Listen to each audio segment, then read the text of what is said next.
یو صحابی دی د رسول الله مبارک په زمانه کې حضرت سعد رضی الله عنه. سعد نومونو باندې ډېر صحابه دي. دی داسې صحابي دی چې ظاهر کې ډول ډال برابر نه دی، د رنګ نام تور دی او په مخ باندې غټ غټ داغونه دي او داسې ظاهر شکل برابر نه دی، سترګې بل شانتی دي، پوزم بل شانتی ده، شونډې بدرنګې دي، غریب هم دی خوار. یو ځل نبی علیہ السلام مبارک جماعت کې ناستو او دی راغی او جړلې شلیدلو جامو کې جاړي. نبی علیہ السلام مبارک ورته فرمایي سعد ولې چا خفه کړې؟ وی نه صاحب. وی بیا ولې جاړې؟ وی صاحب په دې خپه مو جاړم چې ما سره څوک یو ځای نه کینی، کرکه رانه کوي، نفرت کوي، نه سراسر یو ځای څوک ډوډۍ خوري، نفرت رانه کوي، نه چې زو بوس کم په جام په هغه جام څوک اوبه نه څښي، نه را سره څوک تعلقات ساتي. نو په دې خپه ما چې الله په دنیا کې خلق مانه نفرت کوي، مانه کرکه کوي، الله سے نه ترانه نفرتونه کوي. اسنه ستا جنت مې ځان ته پرې نه دي او ستا حورې مې ځان ته پرې نه دي، په دې خپه. رسول الله مبارک ورته فرمایل وی سعده که د الله تابعداري دې وکړه او زما دې موکړه، نو زما دې په هغه ذات قسم چې زما سا د هغه په اختیار کې ده چې الله به دې ځان ته نږدې کړي، جنت به دې ځان ته پرېږدي او د جنت حورې به دې ځان ته رانږدې کړي. او که د الله زما تابعداري دې ونه کړه نو خبره همدغه سره چې څنګه ته وایي، نه د جنت ځان ته پرېږدي او نه به د الله ځان ته پرېږدي او نه به د جنت حورې ځان ته پرېږدي. وی صاحب څوک تعلق را سره نه ساتي، نه څوک را سره خپلوي کوي. نبی علیہ السلام مبارک ډېر هوښیار و. هغه وی لکه داسې معلومیږي لکه چې واده ته دې زړه کېږي. وی او صاحب ما سره څوک په یو جام اوبه نه څښي، په یو تالي را سره څوک ډوډۍ نه خوري، لور خور به څوک څنګه راکړي؟ نو نبی علیہ السلام مبارک د خپلو امت او صحابو دپاره داسې و لکه پلار، انما انا لکم بمنزلة الوالد للولد. وی زه ستاسو دپاره داسې یم لکه پلار د بچو دپاره. صحابو ته به یې د اودسماتي او د اودس د اوچولو او د استنجا کولو طریقې م ښولې لکه پلار چې بچو ته ښیي. مهربانه پیغمبر وی لکه واده ته دې زړه کېږي؟ وی صاحب ولې نه کېږي زړه واده ته؟ خو ما سره څوک ډوډۍ نه خوري، خلک نفرت رانه کوي، کرکه کوي، ماله به څوک لور خور راکړي. یو صحابي راغلی و، نبی علیہ السلام مبارک ته ویلي و چې د چا لور به پیغله شوه، ابه راغی و رسول الله مبارک ته به زما لور پیغله ده، که چېرته څوک وي او چاله په نکاح باندې ورکوي نو تا ته اجازت دی. نو دا یو صحابي راغلی و نبی علیہ السلام مبارک ته عرض کړی و چې لور مې پیغله ده، نو فوراً نبی علیہ السلام د هغه نوم واخیسته. وی فلان کې شته؟ صحابه وی د الله رسوله خو نشته، کور کې دی. دې ساعت ته وایي نبی علیہ السلام وی زه لاړ شه هغه ته پیغام ورکړه د هغه لور پیغله ده او هغه مې تاله درکړله، ځه قصه دې سمه شوه، ورته ووایه شه به لاړ شه. دې لاړ هغه صحابي چې نبی علیہ السلام ورته یاد کړه د هغه دروازې له ورسېد. یو لنګې ګورېوالی دی ښه د صادر نه، کمیس هم د خوار نشته، خپو کې سپلی هم نشته، په سر ټوپی پټکې هم نشته، هیڅ هم نشته. چې د هغه دروازې له ور ورسېد، هغه ته دروازه وډبوله او ورته بار راووته، خیر دی رونه. وی زه نبي علیہ السلام را لېږلی یم، تا به هغه ته څه سوال جواب کړي؟ وی د څه سوال جواب؟ وی ستا لور به پیغلی، تا به ورته ویلي وي. او بلکل وی هغې دپاره یې زه را لېږلی. هغه چې ده ته وکتل، د دې شکل ته وکتل چې دا خو ډېر تور مخ دی او غټ غټ داغونه دي پې او ډېر بل شان شکل دی. دا ګوره یو خبره یاد وساتئ، الله ته سړی په ښکلي شکل نه نږدې کېږي. ان الله لا ينظر الى صورکم، الله ستاسو شکلونو ته نه ګوري او نه ستا رنګ ته ګوري. الله ستا عمل او ستا زړه ته ګوري. که زړه او عمل حضرت بلال ته ګوره کړ، ظاهر کې شکل هغه څه نه دی کوم چې نور صحابه و، لیکن د الله په نزد یې دومره لوی قدر او عزت دی چې نبی علیه السلام فرمایي چې معراج ته لاړم نو ستا د پیزار کشار مې هلته اورېدل. نو هغه چې د ته وکتل ظاهر شکل ته چې دا خو ډولې نه دی او خشته نه دی، نو غریب لږ پریشانه شو او کور ته لاړو. بیبي ته یې وویل چې ښځې زمونږ د لور دپاره خو نبي علیه السلام یو رشته رالیږلی دی، یو سړی رالیږلی دی. سړی ډېره ښه خبره ده او ګورې د دغه صحابي دغه یو لور ده او مالدار هم دی، په مدینه شریفه کې پوره مالدار دی، دغه یو لور یې ده. وی ډېره ښه ده که نه چې رالیږلی، نه ښځې ته لږ غوندې راشه د دروازې د چوند نه ورته وګوره د شق نه، ما ته خو داسې لګي لکه چې زمونږ لور به د سره ګزاره ونه کړی شي. چې هغه ښځه راله او هغې ورته وکتل، وی سړیه داسې وکړه لاړ شه نبي علیه السلام ته ووایه چې زمونږ د لور دپاره د بلې رشتې غم وکړي. مونږ قربان د نبي علیه السلام نه، مونږ خفه نه یو، خو دې هلک سره دې صحابي سره زمونږ لور یقین نه دی چې ګزاره وکړي، ډېر زیات بې ډوله بدرنګه دی. نو سبا به زمونږ لور خفی د دواړو ښځې خاوند منځ کې به جګړی، نو بیا به نبي علیه السلام خفی. نو یقین نه دی. ته لاړ شو نبي علیه السلام مبارک ته عرض وکړه چې زمونږ لور له بل څوک خاوند وګوري او ده له بل څه جینۍ وګوري. ده ته یې هله وویې ملګري خفه کېږه مه ته ځه او مونږ به پرې صلاح وکړو، نبي علیه السلام له زه درځم. دې خوار دقسې خفه را روان شو. زړه کې وایي چې ما خو همدغه وی که نه چې ما سره څوک په یو جام اوبه نه څکي، ډوډۍ ته څوک نه کیني، لاس څوک نه راکوي، نو ما سره لور به څوک څنګه راکړي. دی روان شو. چې روان شو هغه جینۍ د دې مور و پلار خبرې واورېدې. مور ته وایي مورې څه چل شوی دی؟ وی دا بچې تا دپاره نبي علیه السلام یو رشته رالیږلی دی، یو خاوند یې درته انتخاب کړی دی، مونږ ورته ویلي. نو وی بیا وی هغه مونږ واپس کړو. مورې ولې مو واپس کړو؟ وی لورې هغه دا که تا ولید نو سته ژوند نشي تېرولی ورسره. غریبي خو یې په خپل ځای ده، هغه په خپل کار کوي، خو ظاهر ډول ډالې برابر نه دی، او داسې پوزر او داسې شونډې دی او داسې سترګې دی او داسې مخ دی، او ته ګزاره ورسره نشي کولی. وی مورې رالیږلې چا دی؟ وی نبی کریم صلی الله علیه وسلم هغې رالیږلی دی. وی ښه نبي علیه السلام رالیږلې تاسو واپس کړ. هله شابه هله بابا منډه وه او دغه هلک فورا را واپس کا، فورا یې واپس کړه چې نبي علیه السلام ته ونه رسېږي. زما د قسم په الله چې پیغمبر علیه السلام د کم خاون انتظام ماله کړی دی هغه ماله د ډېرو خپلو خاوندانو نه بهتر دی. شابه شابه ګورې ونه رسي، زه ورسره ژوند تېروم، زه خوشحاله یم. بچې مونږ ستا دپاره وې چې ته ژوند تېری، مونږ ولې واپس کړو؟ هغه زر واپس کړه حضرت سعد. وی راځه بس زمونږ لور در سره خوشحاله ده او نبي علیه السلام ته غږ مه کوه، ځه زمونږ لور ستا شو. دی راغې خوشحاله شو، نبی علیه السلام مبارک ته کېناست. چې کېناست وی څه چل دی وکړه هلکه؟ وی قصه سمه شوه. هغې راضي شو. وی ښه مهر به ورکوې. د الله رسوله مهر څه ته وایي؟ وایي ښځه کې او مهرونه نه ورکوې، مهر نه پېژنې.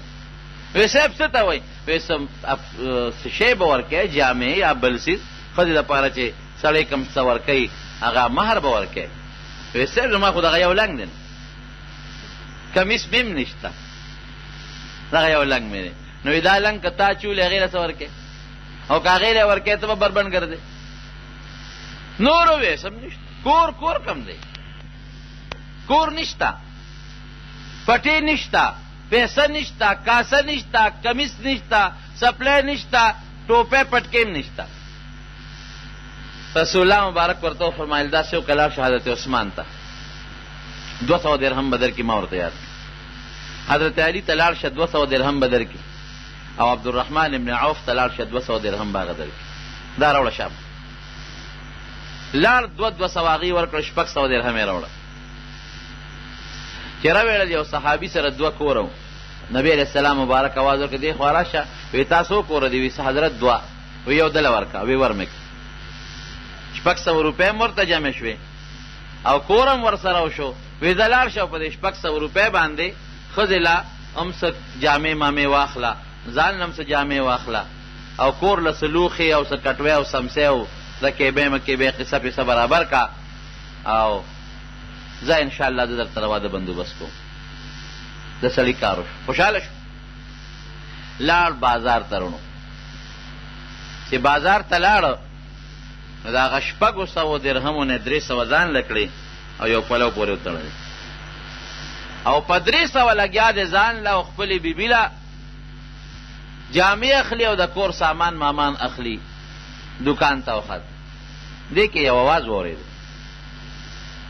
یو منادي دی اواز کوي اوس خو نن سبا خلک په دې لوډ سپیکر کې چغې وایي دا شی خو هغه زمانه کې نو ډول به ډباو اواز به کوو یو سړی دی هغه ډول ډبای او اواز کوي خدای مو بخښه یو اعلان واورئ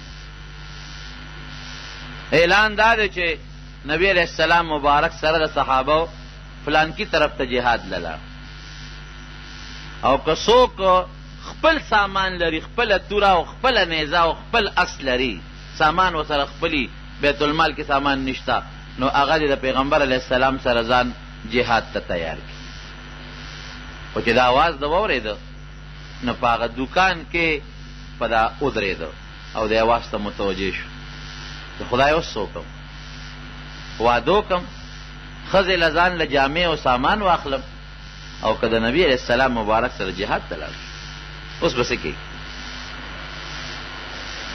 دوباره هغه سړی اواز کوي خو بازار کې روان دی اواز کوي خلک راغونډوي مجاهدین راغونډوي د دوباره اواز واورېده چې دوباره اواز واورېده نو دکان نه لږ راښکته شو او په دې سوچ کې شو چې الله اوس هلته لاړ شم مثلا نبي علیہ السلام غصه نه شي چې ما خو د واده بندوبست درته وکړ پیسې مې درته راغونډې کړې د کور انتظام مې درله وکړ او ته دلته رالې او که نه داسې نه کوم نو نبي علیہ السلام به د تورو په شرنګارو کې ولاړي او زه به خپلې ښځې سره پروت یم زه به کور کې خپلې خوشحالۍ کوم او نبي علیہ السلام به دشمن د غشو او د تورو منځ کې ولاړي دا کوم ځای کېږي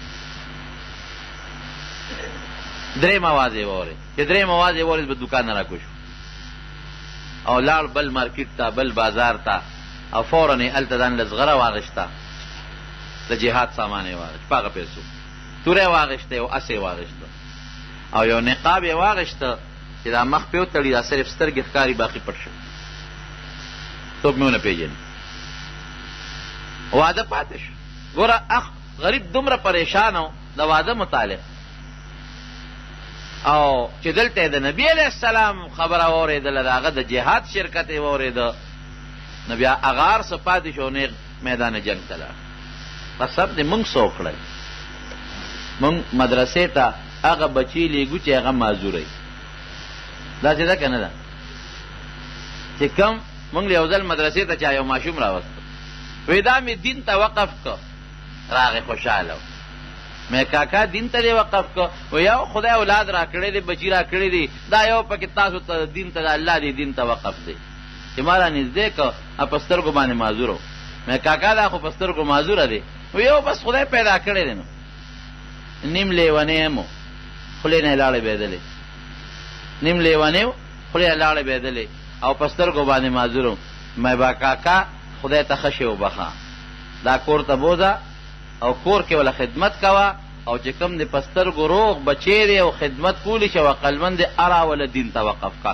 د در ډوډۍ نه ځان خلاصېد مدرسې ته دې راوت مونږ خو هم دور ماشومان نه یو مونږ سره چل ول کې ښه دي دا هم ښه خبره ده زمونږ په کلي کې مونږ د باچا خان د کلي یو که نه عوامي نیشنل پارټۍ چې کوم مشر یو وخت کې باغي دا ناره لګوله وی باچا خانه وی که د نارینهو نه ناپوره شو نو په جنکو به دې ګټم دا ناره به لګوله مونږ وایو زه خیر دی که زمونږ دا دین د روغو نه ناپوره شو نو پړندو به وګټو دا هم ښه خبره ده کم معذوره اسې تاسو پې سوچ وکئ کم معذوره چې د قرآن حافظ نه که نه استاسو په دا سواړی او په دې بل بازار کې ګرځي سوال کوي کوي که نه کوي یو نه سوال کوي کونټی ورسره بل نه سوال کوي او چې کم معذوره قرآن یاد که قرآن او حافظ د قرآن حکیم شو راشه د هغه قدر وګوره زمونږ نه زیات قدر دا ماشومان حافظان شاګردان ته مخکې وروسته ځغلي که دې پاس یې او دسماتې لدي دا لږ غوسناک کمي دا معذوره زمونږ حافظ بشیر د کونټی نه دی خدای ساته دا لږ غوسناک کمي نو دا معذوره چې بیا صاحبه دا ماشومان بچي څوک ته مخکې منډې وی څوک ته دومره پروټوکول ورته حاصلي چې ګورنر تان دومره نه چې دې پاسي حافظ صاحب څه پکار لوټه پکار ده لوټه پکار څه شی پکار دی ځان نه خوار نی خبر او دی ورته سره غلولي دا د قرآن برکت دی هغه نابینا ړوند چې قرآن یاد نه دی سوال کوي خلک دکې ورکوي چې قرآن یاد شو د قرآن د عزت ډېر لوی عزت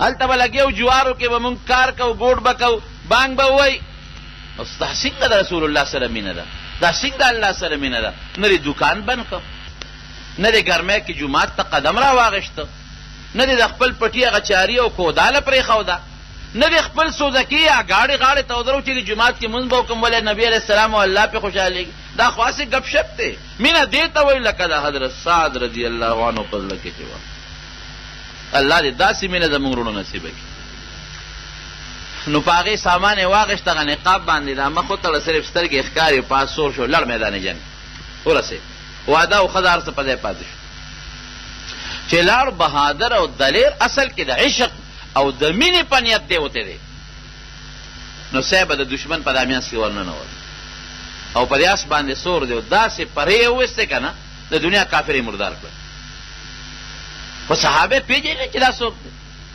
ولې چې هغه دا مخ تړلی صرف سترګې ښکاري نه سر ښکاري نه مخ ښکاري نه شونډې ښکاري صرف سترګې ښکاري یو د یو نه تپوس کي دا سړی څوک دی بل د بل نه تپوس کي دا سړی څوک دی بل د بل نه تپوس کي دا سړی څوک دی حضرت علی صاحب رضی الله عنه پیغمبر علیه السلام مبارک ته ورغی وی د الله رسوله یو سړی راغلی دی خو ناشنا بهادر دی د دنیا کافر یې مردار کړل دومره فایده موږ له په دې جنګ کې چا نه ده راکړې لکه ده چې راکړه وی څوک دی وی صاحب چې ته نو مسلم معلومیږي نه وي مسلمان دی ځکه موږ یې څوک نه پېژنو وی کم دی وی صاحب هغه مخامخ اس باندې چې سور دقه دی توره ورسره ده او په یو کافر پسې اس غلی وی هغه اس چې زغلی که نه دغه سړی دی نو ده چې دا توره اوچته کړې ده که نه او په دې اس منډه وي دا څادر یې د دې څادر یې د لاس نه پرېوتی دی دا لاس یې داسې ښکاره شوی دی نو نبي علیه السلام مبارک خو هغه لاس ولید چې دا خو هغه تور لاس دی هغه دانو والا داغونو والا لاس دی بس فورا وی اظنه سعدن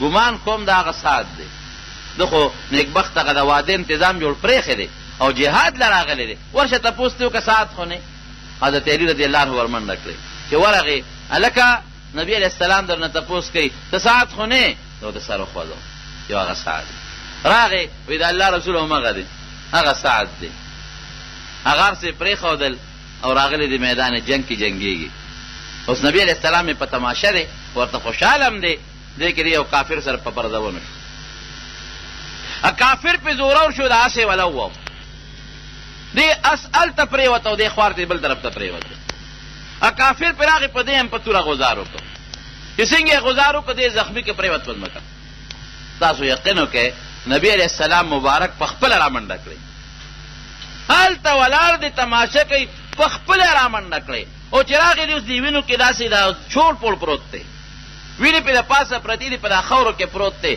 رسول الله مبارک زر روچت کو دی خپله غېږه پورې کلک دغسې ونیوه او چې د غېږه پورې ونیوه نو خپل څادر یې راواغېشته او په هغه څادر تې خاورې څنډي نبي علیه السلام مبارک په خپل څادر تې خاورې او هغه وینې پاکوي او دې سینې ته یې ځان ته راپېوس کړه او دې هغه وخت کې نبي علیه السلام ته مخکې وی د الله رسوله جنت به ما ځان ته پرېږدي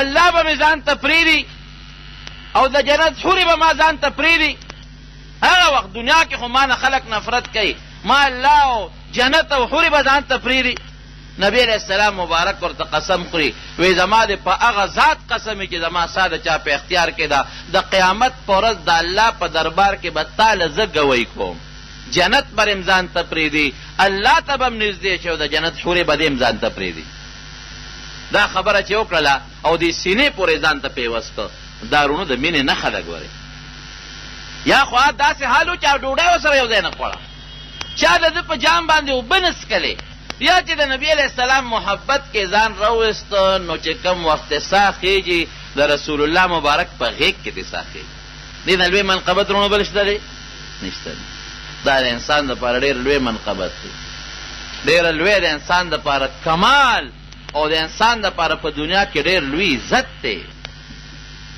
چې دا خبره یې وکړه نو نبي علیه السلام مبارک وخندل دغې نه پس یا جړل او یا وخندل او مخ یې بل خوا واړو او دې غریب نه سا د نبي علیه السلام په غېږ کې ووتل. صحابه ته اواز کوي دې خو راشه راروره مو چت کې. صحابه راغلل او دې اوچت شهید شو غریب. چې اوچت یې کو نو بیا پې وروستو د نبي علیه السلام نه چا تپوس وکړو وی صاحب تاسو خو جړل وی د دې غریب په هغه بې کسی مې وجړل او بیا هم وخندل او مخ هم بل طرف ته واړو. دا ولې وی چې ما کله قسم وخوړه چې او زما د قسم چې جنت او الله د جنت حورې به ځان ته پرېږدي دا مې قسم وخوړه. وی الله زما قسم رښتونی کو یو خشته حوره مې ولیده د جنت او د جنت په یو جام کې د حوض کوثر اوبه راغشتې وې دلې رازغلولې. د حوض کوثر اوبې راغشتې وې دلې رازغلولې. نو وی خوشحاله شوم او مې خندل چې الله شکر دی چې په دنیا کې د زنکدن په دا وخت کې دې ده ته وخول او زما دا قسم دې رښتونی کو او مخ مې ځکه واړو چې د هغه حورې نه ماته حیا راغله. رونو هر څیز چې د الله تابعداري کې په مینه به کې چې مینه دې ورسره پیدا شي. د رسول الله مبارک تابعداري چې کې په محبت به کې چې چا سره دې مینه هغه ته به ځان ډېر نږدې کې. ګوره دوه کسان چې یو بل سره تعلقي دوه په کلو کې یو بل سره د هلکانو یو بل سره تعلقي دا تعلق پسې یو بل سره مینه کوي. یا یو مقتدي وي د خپل امام نه خوځي یا یو بل عام سړی وي او د خپل کلي د امام سره او د عالم سره هر وخت ناستي. دا ولې خو محبت او مینه یې ورسره کوي. چې ورته وایي مولانا صاحب راځه لکه مونځ کو دی ورسره پاسي زه ورشه اودس وکړه دی ورسره پاسي زه چې هغه جنازې ته لاړ شو دی ورسره پاسي. چې څه وایي دی باندې بنیاد د تابعدارۍ د الله او د رسول دا په محبت او په مینه ده. نبی کریم صلی الله علیه وسلم چې کله مدینه شریفې ته هجرت وکړ نو په قبا کې 14 ورځې یا 13 ورځې تقریبا تېرې کړې. د مدینه شریفې بلایي علاقه ده. نو هلته یو جومات جوړ کړه مسجد قبا ورته وایي. بیا د هغې نه را روان و مدینې شریفې ته نو خلق ورته استقبال ته یو طرف ته ولاړ دی او بل طرف ته ولاړ دی او دا ماشومان بچی طلع البدر علینا من ثنیات الوداع وجب الشکر علینا ما دعا لله داعی دا ورته ولاړ دی او په دې کوټو دا زنانه ورته ولاړ دی. چې یاره دا نبی علیه السلام ووینو چې دا څنګه دی نو دی په دې لاره را روان دی په اوښه باندې سور دی یو برخوردار دی هلک نوجوان هلک. هغه هلک چې کوم نوجوان دی هغه د نبی علیه السلام د دې اوښې نه کله یو خوا تاوي کله بل خوا تاوي. نبی علیه السلام مبارک ورته آواز ورکړ دی خوا راشه نه وی بس بالغ دی رکوټی هلک دی. ای بچې څه کې وی بس تا نه خوا وشه تاویږم را تاویږم. نو طلحه نوم یې طلحه ابن برا رضی الله عنه یو حدیث یې صرف نقل دی یو حدیث مشکات شریف کې شته. وی برخورداره څه کې وی بس تا ته نیغ نیغ ګورم. نو وی ما نه ولې تاویږې را تاویږې وی احبک یا رسول الله د الله رسول ډېر زیات مې خوښې. په دقه ورځې بس ملاقات وشو ښه دې نه مخکې ملاقات نه شوې. وی ښه ما سره دې مینه ده وی او وی چې ګوره ما سره دې مینې خو د ما خبره به منې که نه. وی حکم کوه صاحب وی لاړ شه پلار دې ملک او سر ته پرې کماله راوړه اوس به د مینې پته ولګي. ورشه پلار دې ملکه سر پرې کماله راوړه. وی صاحب دا خو ډېره وړه خبره ده دلته صاحب لږ ودرېږئ په منډه د خپل پلار سر دله راوړم. او قبایلي خلکو نو تورې به ورسره وې تیکې نه یې توره ویستله او منډه یې کړې. چې منډه یې کړې نبي علیه السلام ول اواز وکړې دې خوا راشه طلحه دې خوا راشه مونږ په چا پلاران نه وجنو ښه د پلار خو به عزت کې قدر به کې. دا مې ته کتې چې سته واقعي په دې خپله مینه کې رښتونې او که نه. چې نبی علیه السلام مبارک جومات ته لاړ مسجد نبوي ته نو چا نه یې تپوس وکړ یاره په دې لار کې یو هلک را سره ملو شوی طلحه نوم یې او ډېر تابعدار غوندې هلک معلومېدا نشته. بیا مې ونه لیده صحابه ورته وایي صاحب هغه بیمار دی.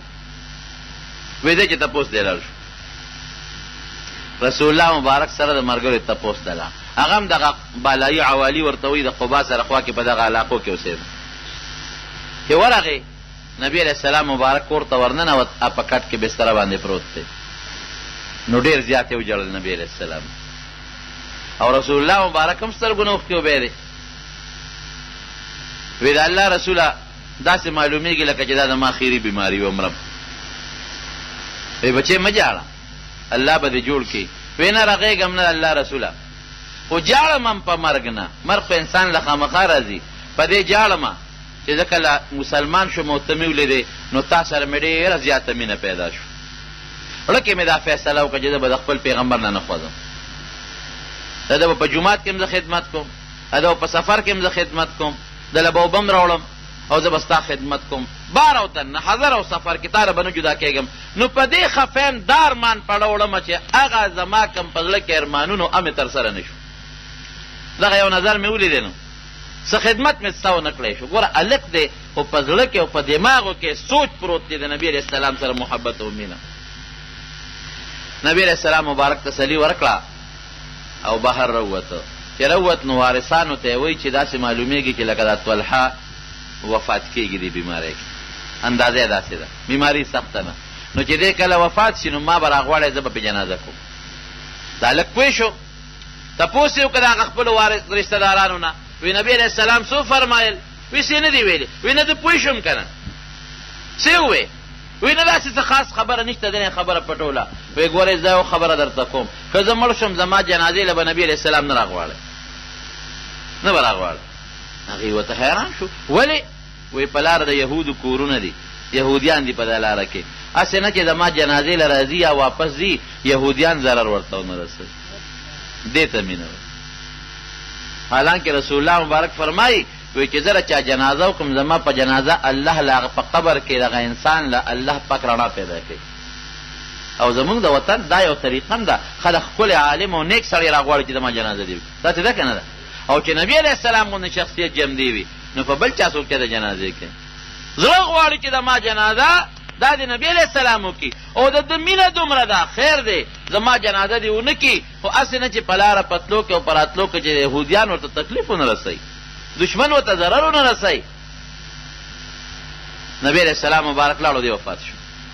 چې وفات شو وارثانو یې نبی علیه السلام خبر نه کړو، جنازه یې پرې وکړه. سهار وختي نبی علیه السلام تپوس وکړو یاره د هغه طلحه نه خبر یې که نه چې څنګه شو؟ وی صاحب هغه خو بېګا وفات شوی دی. وی جنازه وی مونږ د شپې کړې ده، تاسو ته ما نه وي چې ما به خبره وی جنازه وپېزه کوم، ما سره ډېر محبت و. وی حضرت تاسو خو فرمایلي وو خو هغه وصیت کړی چې نبي علیه السلام ته خبر مه ورکوئ، هسې نه تلو راتلو کې چېرته دشمن یهودي ورته نقصان ونه رسوي. نو مونږ ځکه هغه دفن کو. شپه م وه وی ځای چې ځو دې په قبر جنازه کوم. صحابه ځان سره واغېشتل او په قبر یې جنازه وکړه. اخري ولي نبي علیه السلام دی، بادشاه مو قبر ته ودرېده او یو دعا په جنازه کې دی هلک له وغوښته.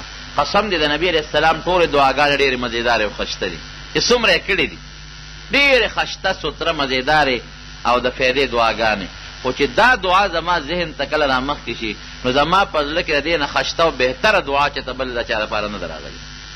داسې دعا یې وله وغوښته چې څنګه په قبر ودرېده او د اخري تکبیر کې دا دعا کوله نو رسول الله مبارک وفرمایل وی اللهم الق طلحه اللهم الق طلحه بحيث تضحك إليه وهو يضحك إليك بحيث تضحك إليه وهو يضحك إليك.